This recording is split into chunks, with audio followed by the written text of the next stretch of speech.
This is my 911 Turbo, and it has absolutely no regard for my driver's license. Now, after owning this car for some time, not taking pictures of it, not revving the motor in a parking garage, but actually owning this car, driving it pretty hard, there's some things that I've come to find out about the car that quietly irritate me. No, not deal breakers, but we'll call them just sources of conflict for me. Now, just to level set this conversation, and before all the Porsche fanboys get emotional and get all in their feelings, this is not a Porsche bad conversation. This is a $200,000 car should know better conversation. So let's talk about it after the intro. These are 18-way seats.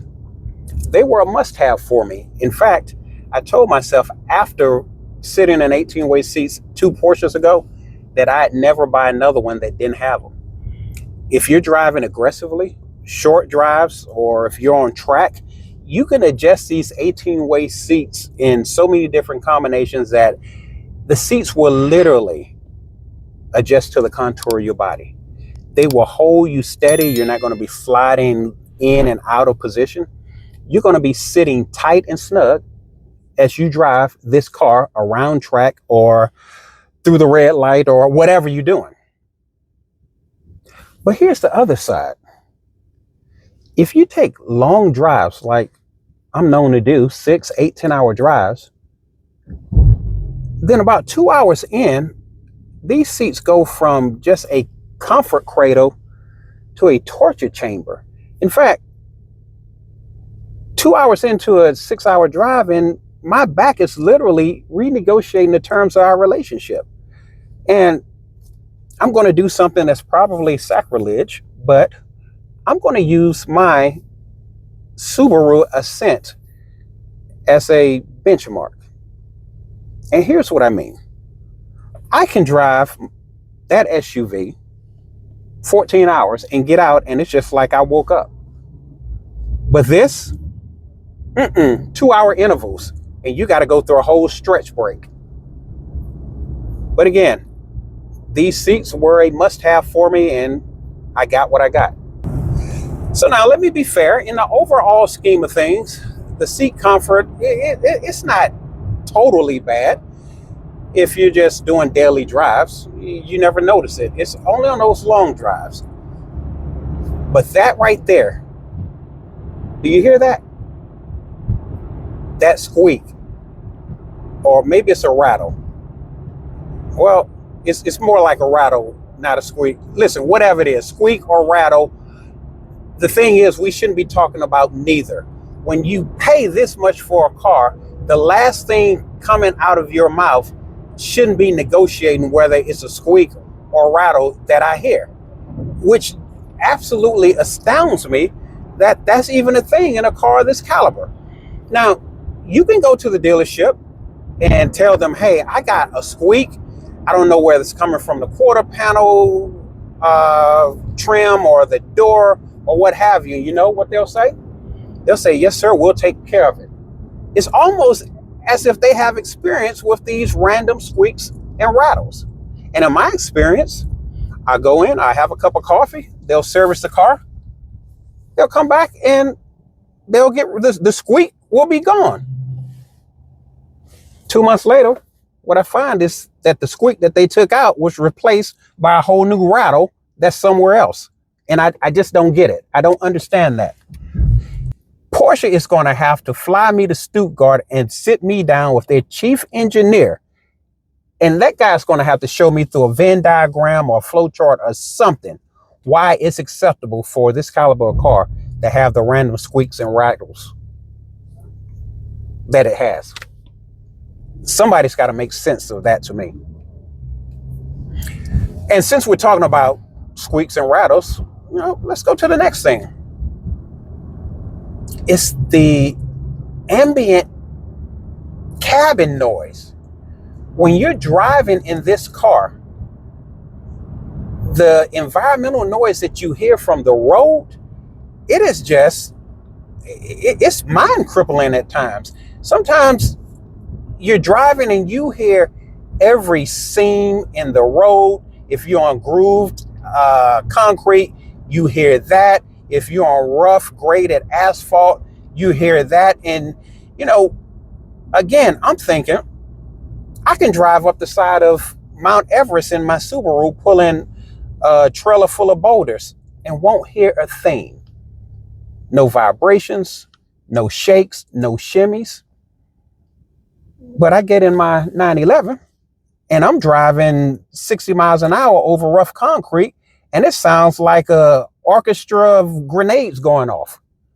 And I don't understand that. Now, guys, before you start dropping in a comment about sound deadening being pulled out to save weight, this is not a GT3, so you guys can miss me with that.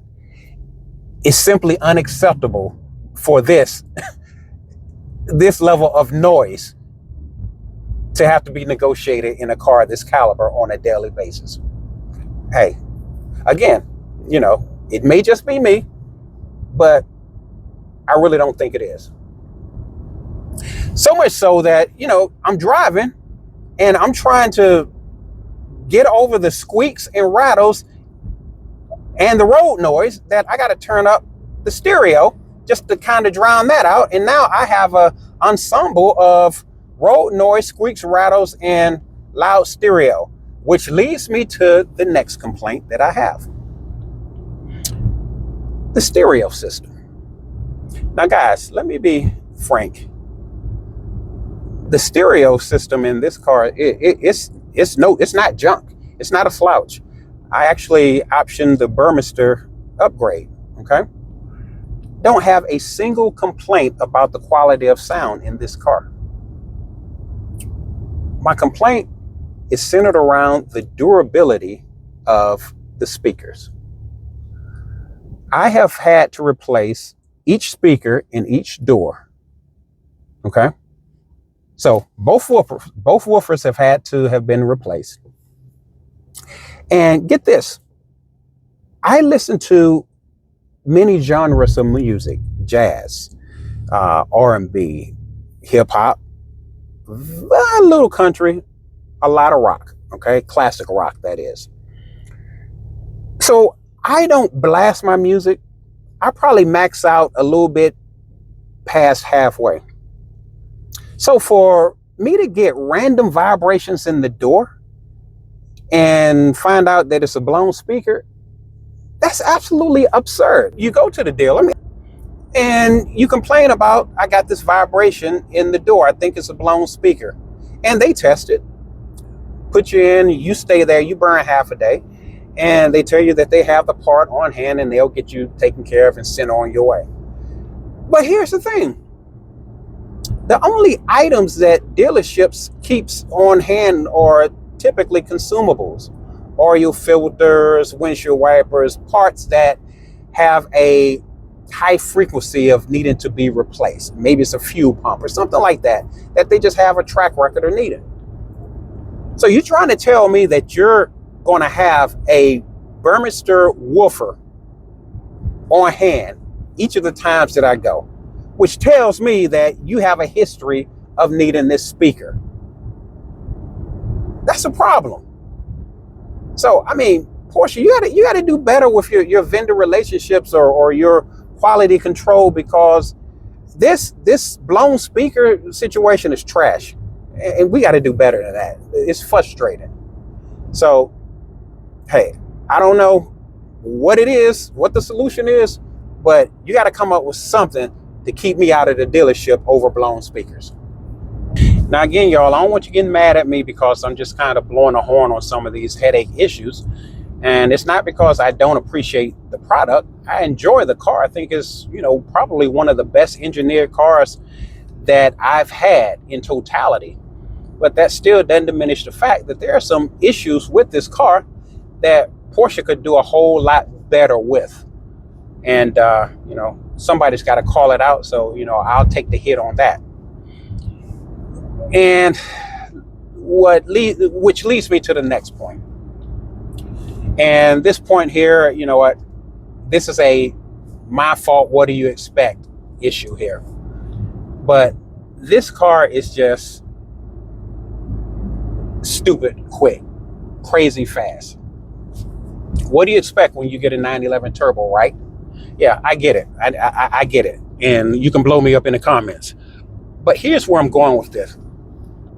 Now, it's not just that the car is fast, because again, it's 2025, every car is fast. But this car experiences speed creep worse than any car that I've had. Here's what I mean.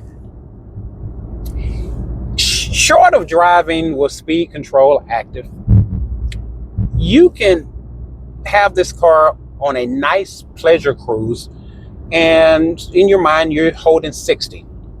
Nice cruise. Well, you look down, you're doing 82.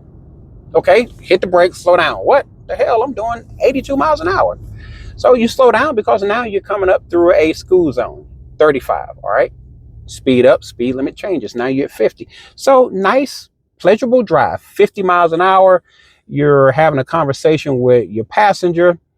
You look down, you're doing 90. All right, this is a real thing in this car. I've never understood how this car can go from whatever speed that you are cruising at to 25 miles, 30 miles faster than that, and you don't even feel the difference in acceleration. It's just like a casual creep in speed, so much so that I've had to invest in electronic countermeasures just to keep the popo out of my wallet. Radar detector and laser jammers and the like, because there have been many occasions that I see flashing lights and I look down and I'm getting super speeder vibes. You know, I'm way above the speed limit. So, no, yeah, the car's quick and I should have expected that. But again, you literally have to concentrate on holding a speed if you're not driving with cruise control active. So, and I know it ain't just me, because I've had this conversation with other Porsche owners, Porsche 911 Turbo owners. So I'd be interested in knowing what your experience is. If you hit me up in the comments to let me know. But hey, now listen, guys, you know, I've done my fair share of pontificating and complaining on those things that just kind of irritate me with this car. But let me be clear. I absolutely adore this 911 Turbo. I don't want you to get confused, and I don't want you to think that I am in any way slandering the product or saying that it's not a well done product. In fact, this is probably the most enjoyable total driving experience that I've ever had in a car. But that being said, I do think it's fair to offer healthy criticism of a product, because once you pay as much as people pay for this car, there's some nuisance things that just should not be happening or experienced in this product. And it really goes to make me question, you know, what's the quality control going on in Stuttgart or Zuffenhausen or wherever the product is rolling off the lines. So I'd be interested in knowing what you guys think. So hit me up in the comments with your perspective. And, you know, the other side of it, guys, you know, 80% of you watching this video aren't subscribed.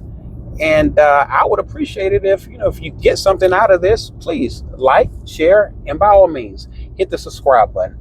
I'm not going to send you any spam. I'm not going to reach out to you. It's not going to cost you anything, but it would absolutely help my channel grow and let me know if I'm doing right with the content. So listen, guys, I appreciate you tuning in. And until the next video, we'll see you around.